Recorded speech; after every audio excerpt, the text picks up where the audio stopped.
Hi, I'm Tony with FATWHEELS. Today we're going to go over our adult FATWHEELS kit. We're going to break down the kit with each part and go through the instruction sheet step by step so you get a great understanding of how this kit installs on a 26 to 29 inch bike.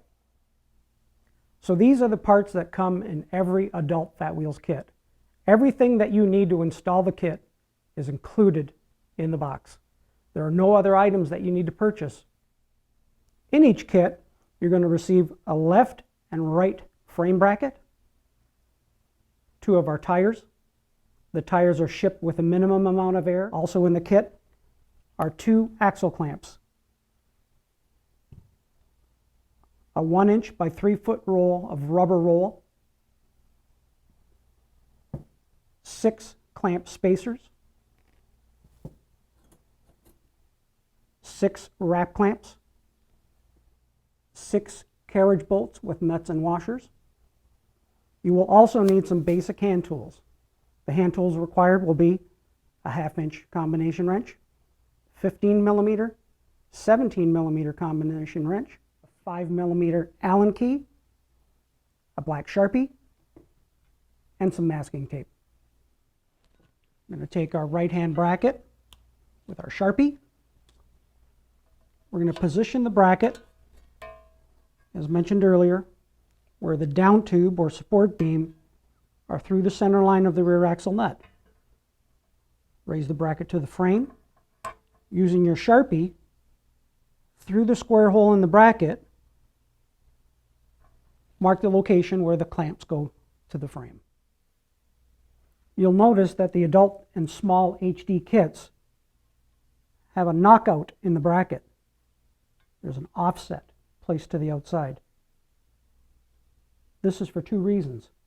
If you have a bike that's a multiple speed and has a derailleur or a gear changer in this location, this knockout or space provides clearance for that. Also, some bikes have an internal 3-speed mechanism with a shifter outside of the nut. This will also provide clearance for that type of bicycle. Using the supplied rubber roll, wrap the frame tube with the rubber roll around the circumference of the tube and cut to size. Now that we have our roll cut to length, we'll install the rubber roll over the frame in the marked locations. Using a piece of masking tape, tape the rubber roll into place to hold it for your next step. With your first wrap clamp, you'll notice that the wrap clamp has an offset. You'll place the offset towards the outside of the bike and the offset downwards. Slipping the wrap clamp over the tube and under the chain guard if your bike is equipped with one. Place the wrap clamp behind the rubber roll and tightly pull down on the wrap clamp, making sure that the mounting hole is in perfect alignment for the bolt to go through. Now we'll place our second rubber roll. Roll will go around the frame as the other did. We'll tape that into place. We'll take our wrap clamp, feed it through the frame and the chain guard. Then we'll wrap this nice and tight around the frame. In this situation, the tube at the rear part of the bike is smaller than the tube at the front part of the bike. We're not getting a perfect alignment in this hole. We will want to add some more rubber roll. Adding a second roll can build up that diameter for us.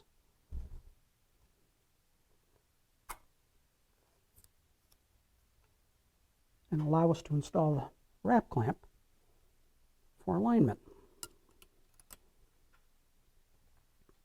Again, feeding in from the bottom, offset facing down, wrap the bracket so we gain alignment for the bolt to go through.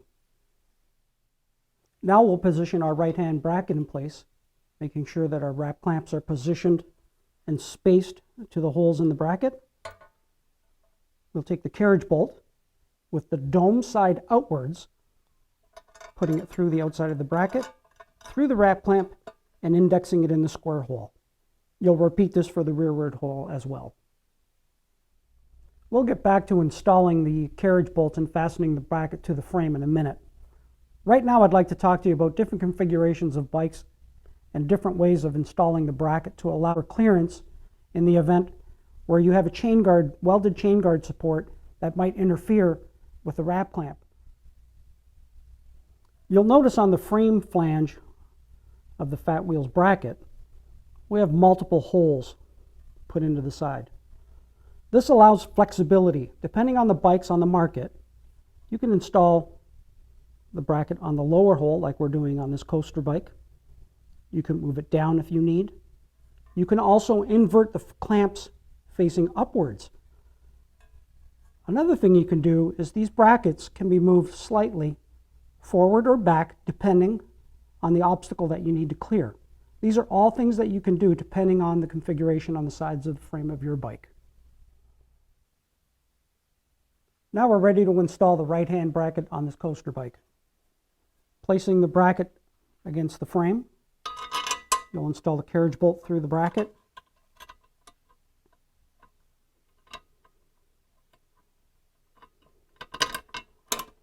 And through your wrap clamp.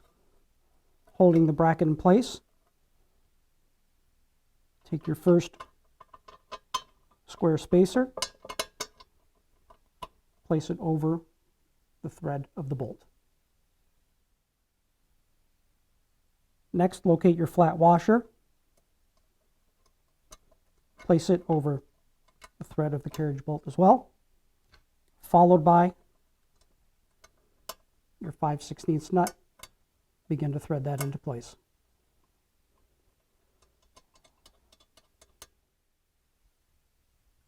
And then repeat that for the rearward clamp.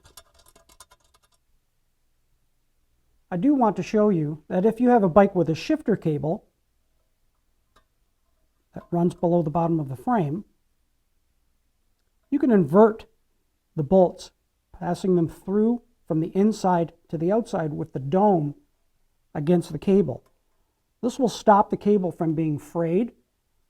One other note, try not to get the cable placed inside the wrap clamp. That will stop the mechanism from shifting the bike. If you've inverted the bolt and passed it from the inside of the frame to the outside, so the domed head runs along the bottom of the tube to stop the cable from fraying, you'll install the flat washer and nut from the outside in this case. With the bracket loosely fastened to the frame with the two lower carriage bolts, mark the position of the upper clamp on the frame with a Sharpie. Now that we have our mark for our upper clamp, gently pivot the bracket away from the frame to give you room to install the last wrap clamp. Now that we have our rubber roll in place on our upper tube and our remaining wrap clamp, we're going to place that again, pointing down, offset outwards, bending the wrap clamp tightly over the frame. As you can see, the upper portion of this frame is a much smaller diameter than the lower portion of this frame. Previously installing the wrap clamp, I did notice that the hole did not align and I was not tight around the frame. So I'm going to add a second wrap of rubber around that to build up that diameter and rewrap this clamp so my hole is in perfect alignment for my bolt to go through. With the wrap clamp installed in our extra roll to create perfect alignment in the hole, raise the bracket and install the final carriage bolt dome side outwards through the hole of the bracket.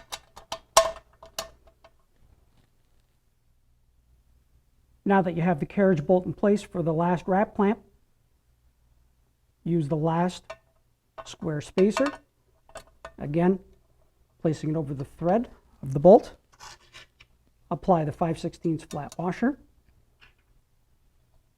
and then start the last 5/16 nylon nut.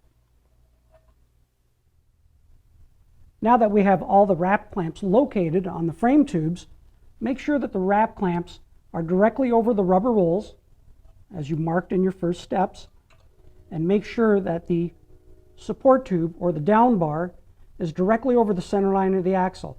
That will give you maximum clearance as you pedal the bike. Your foot will not come in contact with the bracket. Using your 1/2-inch wrench, start to tighten all the nuts. You'll notice that as you tighten these nuts, the square spacers will begin to squeeze the bracket against the rubber roll, creating a nice tight fit. A second way to tighten the wrap clamp would be to come in from the other side with a socket and extension. As you finish tightening the wrap clamps, the square spacer will close the gap to the wrap clamp. There will be no space between the square spacer, the wrap clamp, and the Fat Wheels frame bracket. All right, now we'll prepare one of the tires to go onto the adult Fat Wheels. Remove the plastic protection cover. Remove the outer flanged nut and the 2 serrated washers. Locate your fat clamp or axle clamp, an exclusive to Fat Wheels, and very carefully begin to thread it onto the axle. You will continue to thread the fat clamp until all the axle is in the clamp. Using your 5mm Allen key, loosen the bolts in the fat clamp so you can open the clamp surface, and then slide the fat clamp over the down tube and loosely fasten. You will not tighten the Allen bolts until the final steps where you adjust the wheel alignment and height specific to the rider's ability. We've got both of our brackets mounted, our left and our right brackets, and it's time to set the vertical height of our tires. Now, one of the big questions that we get is, where do I set the tires? The vertical height of the tire really is dependent on the rider's ability, how much balance they have, how fearful they are of losing their balance. So these tires are designed to run on the ground all the time. They can also be adjusted up slightly if the rider has some sense of balance. If the rider has no balance and he's starting to learn how to ride his bike, set the tire to the ground. Move the tires up slowly as the rider gains confidence in riding. This is really endless to how you can adjust these tires to suit the rider's ability. All right, this is our last alignment step. What we want to do in this step is make sure that the Fat Wheels tires are in perfect alignment with the bicycle's rear tire. We want to make sure that the measurement from the center of the Fat Wheels tire, left and right, is equal to the front, which will make it parallel to the bicycle's rear tire. This will maximize the tire life of the Fat Wheels tires. To set that final adjustment, with the clamp still slightly loose, the vertical position where you want it, you can rotate the Fat Wheels tire to that measurement. Using your 5mm Allen key, lock the fat clamp into place.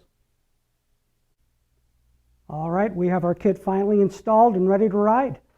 I hope that you enjoyed this series of how to install the adult and the small HD Fat Wheels kit. Also, if you have any questions during your install, feel free to email us at tech@fatwheels.com. So that's it. On behalf of the Fat Wheels team, we wish you happy riding.